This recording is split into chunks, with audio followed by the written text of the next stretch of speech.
अस्सलाम वालेकुम स्टूडेंट्स। आज का हमारा बाज़ाब्ता तौर पर जो पहला प्रैक्टिकल वीडियो है वाइटलाइज एजुकेशनल हब के ज़ेरे तमाम वो है, यकीनन आपने इंस्ट्रूमेंट देखकर अंदाज़ा लगा लिया होगा, वर्नियर कैलिपर्स।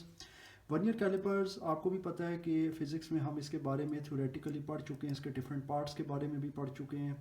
लेकिन मैं इंशाअल्लाह ताला आपको इस लेक्चर में, जो कि ज़्यादा प्रैक्टिकल होगा, इसके ज़रिए मैं आपको बाकायदा तौर पर इससे डायमेंशंस को मेजर करना भी आपको सिखाऊंगा। फ़र्स्ट ऑफ़ ऑल तो हम ज़ाहिर है कि इस हवाले से देखेंगे कि जनाब हमने इसको किस तरीके से ज़ाहिर यूज़ करना होता है। इसके लिए मैं अपने पास एक पेपर रखूँगा जनाब, और डेफिनेटली मेरे पास कुछ मार्कर्स या बॉल पॉइंट्स होने चाहिए जो कि मैं यूज़ करूँगा। सबसे पहले आपको इसके मैं डिफरेंट पार्ट्स के बारे में एक बार फिर बता देता हूँ, क्योंकि थ्योरेटिकली तो हम पढ़ते रहते हैं। ये जो वर्नियर कैलिपर आपके सामने है, पहली बात तो ये कि ये है मैकेनिकल वर्नियर कैलिपर, क्योंकि ये मैकेनिकली काम करता है। एक आपको पता है डिजिटल होता है, जिसके ऊपर बाकायदा तौर पर एक डिजिटल रीडिंग आती है। इंशाल्लाह ताला उस पर भी हम एक वीडियो बनाएंगे और उस पर भी हम काम करना, उसके ज़रिए रीडिंग लेना भी सीखेंगे। अच्छा जी, अब इसके पार्ट्स को देख लेते हैं। सबसे पहले तो आपको मैं अगर इसके पार्ट्स एक्सप्लेन करूं तो जनाब आपको सबसे पहले आई एम श्योर कैमरे के अंदर जो चीज़ नज़र आ रही होगी वो ये है कि जनाब ये इसके ऊपर जो आपको रीडिंग नज़र आ रही है ना, ये 12 तक है, यानी कि ये सेंटीमीटर्स है। ये इसका मेन स्केल होता है वर्नियर कैलिपर्स का, और ये 12 तक है। यानी कहने का मकसद ये हुआ कि ये 12 सेंटीमीटर इसका मेन स्केल है। ये तमाम डिवीजन्स 1 2 3 4 से लेकर 12 तक सेंटीमीटर्स को डिफाइन करती हैं। ये जो 12 आखिर तक है ये सेंटीमीटर्स में, और ये आपको यहाँ cm नज़र भी आ रहा होगा, सेंटीमीटर। इसके बाद जनाब ये वाला जो होता है ना, ये इसका स्क्रू क्लैंप होता है। ये क्या काम करता है, इसके लिए हमें सबसे पहले यहाँ से इसको, इस नट को लूज़ करना होगा, ताकि हम ये जो इसका वर्नियर स्केल है ना, इसके मेन स्केल के ऊपर हम इसको चला सकें। ये वाला वर्नियर स्केल है, इसके ऊपर भी आपको कुछ रीडिंग नज़र आ रही होगी। ये बाकायदा तौर पर जब मेन स्केल के साथ कोइंसाइड करता है तब हम रीडिंग लेते हैं, वो भी अभी करके देखेंगे। सबसे पहले हम स्क्रू क्लैंप के ज़रिए देखते हैं कि जब इसको हम स्टीयर करेंगे, ये देखें यहाँ से इसको चलाएँगे, स्लाइड करेंगे, तो ये क्या होगा जनाब, ये आपका जो इसके जाज होते हैं ना, ये इसके खुलना शुरू हो जाते हैं। ये इसका तरीकाकार होता है, ये आप देख सकते हैं। स्क्रू क्लैंप के ज़रिए हम इसको चलाते हैं, और आपने ये देखा होगा कि एक ये नीडल सी बाहर आ जाती है, इसे हम स्टेम कहते हैं, STEM इसका नाम होता है, स्टेम। इसीलिए मैं लिख भी देता हूँ ताकि आप लोग इसको देख लें स्पेलिंग वाइज कि ये स्टेम है। ये किसी भी ऑब्जेक्ट की इनर डेप्थ को मेजर करने के लिए यूज़ होती है। अच्छा जी, इसके बाद अगर हम इसको फ्लिप करें तो यहाँ पर हमें कोई स्केल या रीडिंग ऐसी कोई चीज़ नज़र नहीं आएगी, सारी रीडिंग यहाँ पर होती है।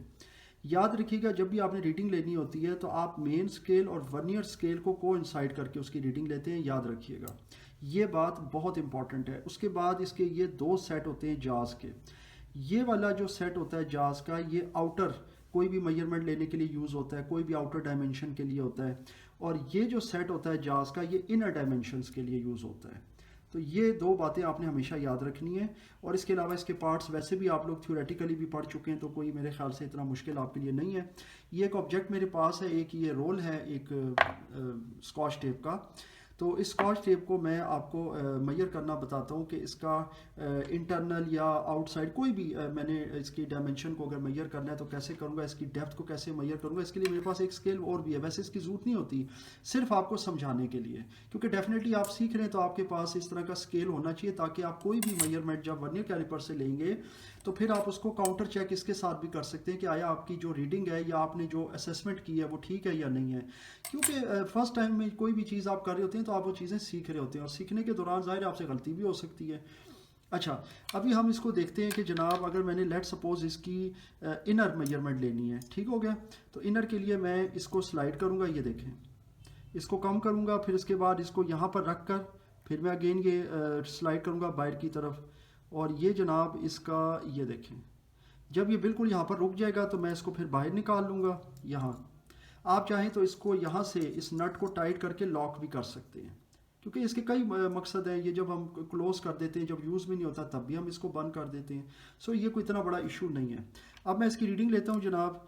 ये जो आपका वर्नियर स्केल का जो पहला है ना कट, यानी कि यूँ समझ लें कि ये यहाँ से यहाँ तक है, तो ये जो पहले वाला आपके पास आ रहा है मिलीमीटर्स में, ये अभी कोइंसाइड किसके साथ कर रहा है ये हमने देखना है। ये 8 के करीब करीब है, तो ये राउंड अबाउट 7.8 आ रहा है, क्योंकि यहाँ से जाए ना तो ये पूरा 8 है, फिर 7.9 है, 7.8 है, तो 7.8 के साथ ये बिल्कुल आमने सामने है, परपेंडिकुलर है।